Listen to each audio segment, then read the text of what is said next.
The sound came first. Before I saw him, before I understood what he was guarding, before everything I thought I knew about memory and faith got turned inside out like an old coat pocket. It was the absence of sound that caught my attention.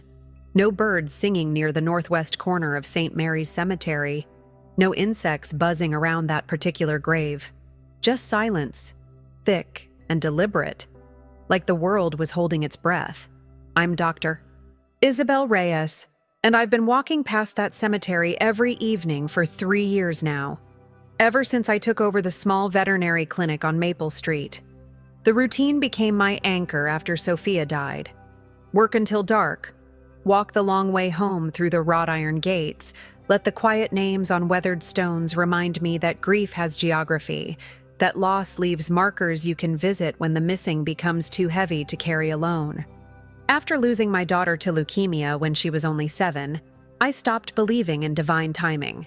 I still light candles in the chapel on Sundays, still treat every animal that comes through my door with the tenderness they deserve. But something fundamental shifted. Faith became functional. Hope became a practice rather than a feeling. I learned to tend the world's wounds while my own stayed carefully bandaged, never quite healing but never quite bleeding either. Before I tell you what I found beneath that grave, I need to know something. Can you leave a comment telling me where you're watching from? Your country? Your city? Sometimes when I'm working late and the silence gets too heavy, I wonder if there are others out there who understand what it means to keep caring when caring feels like the most dangerous thing you can do. That's when I first noticed him. A shape that seemed carved from shadow and patience, curled at the base of a cracked limestone marker under a bare acacia tree. Mid-sized, maybe 50 pounds, with black fur streaked through with premature gray along his spine. His eyes were the color of old copper pennies, too bright for a stray, too knowing for an animal that should have been focused on survival. The locals had started calling him Mordo, Spanish for dead, though he was very much alive. Children would leave scraps of bread and tortillas near the fence, but he never touched them. Old women crossed themselves when they passed, whispering prayers under their breath. The groundskeeper told me he'd been there for at least 6 weeks, through the coldest January anyone could remember, never leaving that specific spot, never letting anyone approach the grave he seemed to be protecting. I watched him for 5 nights before I worked up the courage to get closer. Each evening, he was in exactly the same position, lying with his head resting on his front paws, body curved protectively around the base of the headstone. He didn't sleep, as far as I could tell, just waited, with the kind of patience that suggested he had nowhere else to be and nothing else to do. On the 6th night, I brought a thermos of warm chicken broth and a soft wool blanket. The temperature was dropping toward freezing, and whatever this dog was guarding, he didn't deserve to freeze while doing it. I approached slowly, speaking in the gentle voice I use with frightened animals, but Mordo didn't show any signs of fear or aggression. He simply watched me with those copper eyes, alert but calm. When I tried to drape the blanket over his shoulders, he did something that stopped my heart. He looked directly into my eyes, not the quick, submissive glance of a nervous dog, but a sustained, deliberate gaze that felt almost human in its intensity.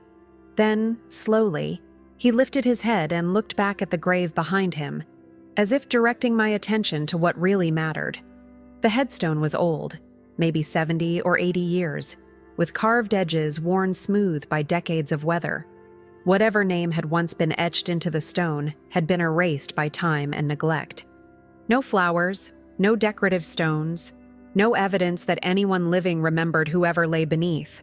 Just silence and the dog who refused to let that silence go unwitnessed. I sat on the cold ground beside him for the next hour, until the stars emerged and the temperature dropped enough to make my breath visible.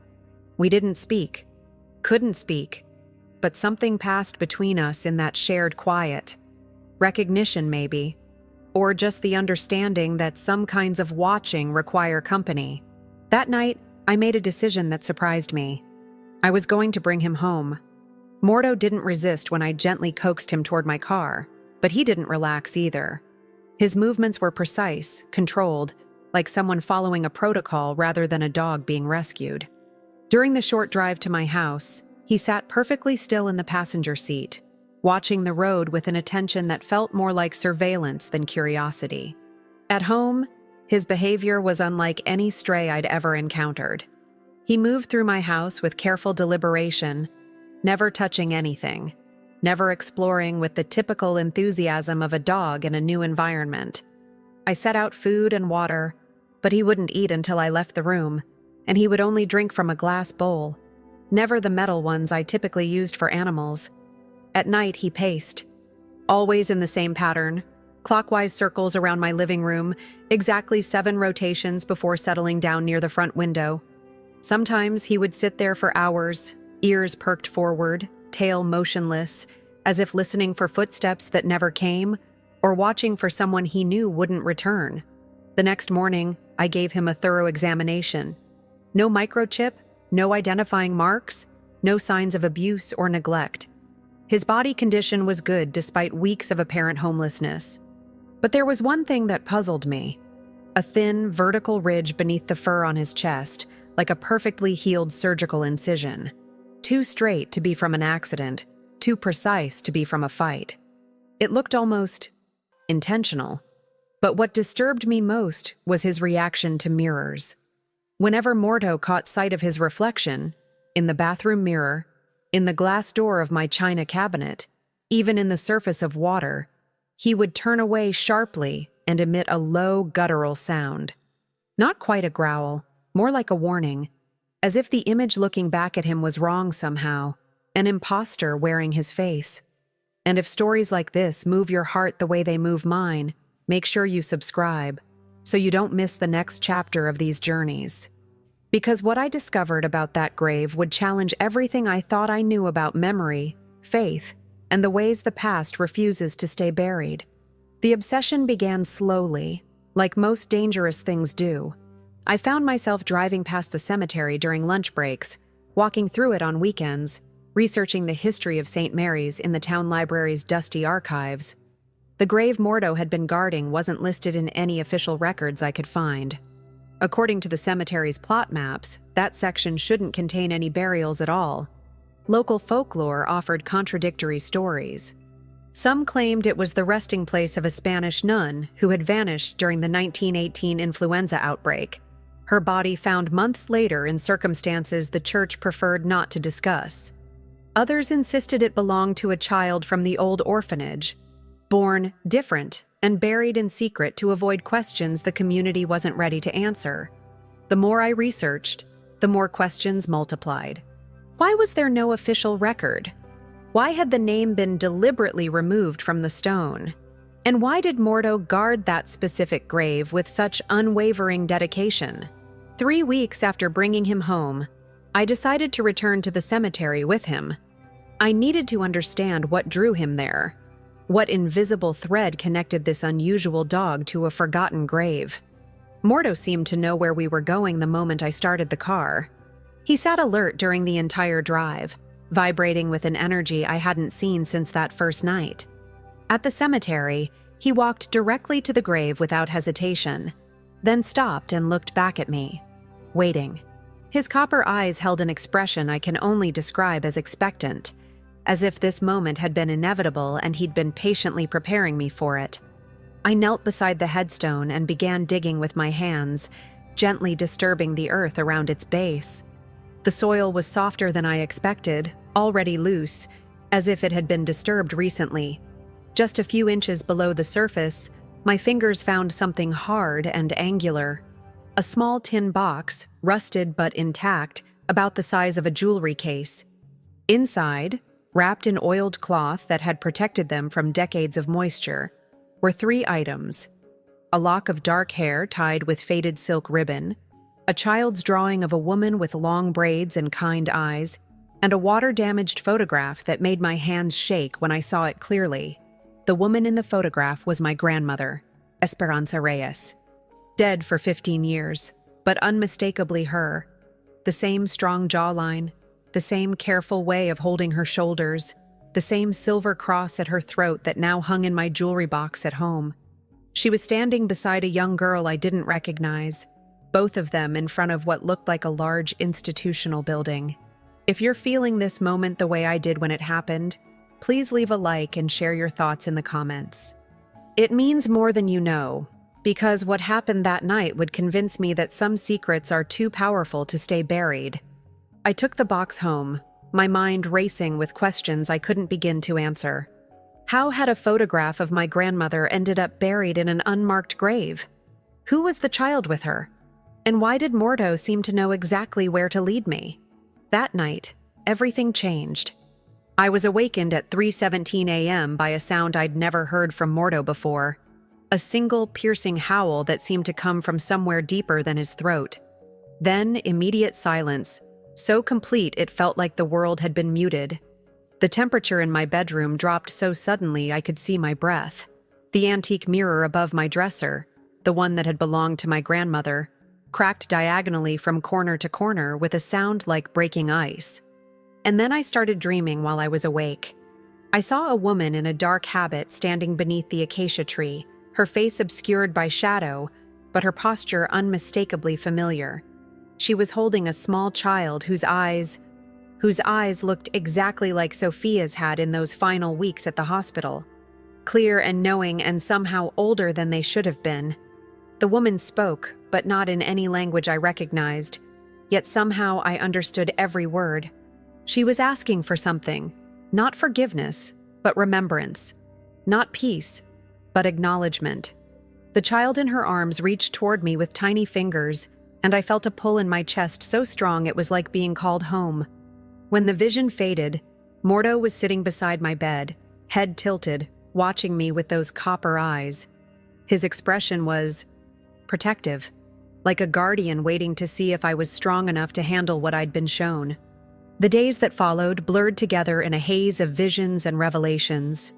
I began seeing fragments of places I'd never been. A long corridor lined with iron doors, a chapel with empty walls where crucifixes should have hung, a field covered in abandoned children's toys slowly being reclaimed by weeds. During these episodes, Mordo would place his paw on my chest, grounding me, keeping me tethered to the present moment like an anchor in a storm of memory that wasn't mine. I realized he wasn't just guarding the grave, he was guarding the truth buried with it. 1 week later, I returned to the cemetery alone. Something drew me back to the acacia tree, compelled me to dig deeper, to look beyond what I'd already found. Beneath the tree's ancient roots, wrapped in layers of oiled leather, I discovered the remains of a journal. Most of the pages had deteriorated beyond reading, but some fragments survived. The handwriting was careful, feminine, desperate. It spoke of children who had been taken from families, of experiments conducted in the name of science and faith, of voices that told the writer what must be hidden, for their sake, for his sake, for the sake of those who would come after. And on the last readable page, a line that made my blood run cold. The watchers in canine form will remember what we force ourselves to forget. That night, for the first time since I'd brought him home, Mordo approached me voluntarily. He placed his head gently in my lap while I sat on the living room floor, processing everything I'd learned. I cried then, not from fear, but from the overwhelming weight of being chosen to witness something that had been hidden for decades. The grief I'd been carrying for Sophia mixed with this older, deeper sorrow, and for the first time since losing her, I felt like my pain had purpose. Mordo stayed with me for 7 more days after that night. 7 days of quiet companionship, of shared understanding, of healing that happened in the spaces between words. He had given me something I didn't know I needed, not answers, but the courage to hold questions without breaking. Then, on a Tuesday morning that felt like every other morning until it wasn't, I woke to find him gone. The tin box was missing from my nightstand. The journal fragments had vanished from my kitchen table. Even the photograph of my grandmother had disappeared. But in their place on my front doorstep was a single white flower, a variety that hadn't grown in this region for decades, according to the botanist I later consulted. I pressed that flower between the pages of a new journal, one where I've started writing down everything I remember about those 7 days with Mordo. Sometimes, late at night when the wind moves through the trees behind the clinic, I hear the soft sound of paws on gravel, a gentle breath at my door, the whisper of something patient and watchful making its rounds. I keep wondering about the others, the children mentioned in that crumbling journal, the secrets still buried in unmarked graves, the watchers who remember what the rest of us choose to forget. I wonder if Mordo has found his way to other grieving people who need to understand that some losses are too important to bear alone. The cemetery is quiet now. The grave under the acacia tree shows no sign of disturbance, as if I'd never dug there at all. But sometimes, when I walk past on my evening rounds, I see fresh flowers that no one admits to leaving. White flowers that shouldn't grow here, placed by hands that work in the darkness, tended by those who understand that memory is the most sacred form of love. Thank you for staying with me until the end of this story. If it touched you, please subscribe, leave your comment below, and know how grateful I am for having you here. Because some stories choose their storytellers, and some truths wait generations to find the right person to carry them forward. In a world that wants to bury its difficult histories, maybe the greatest act of faith is simply refusing to let the forgotten stay forgotten.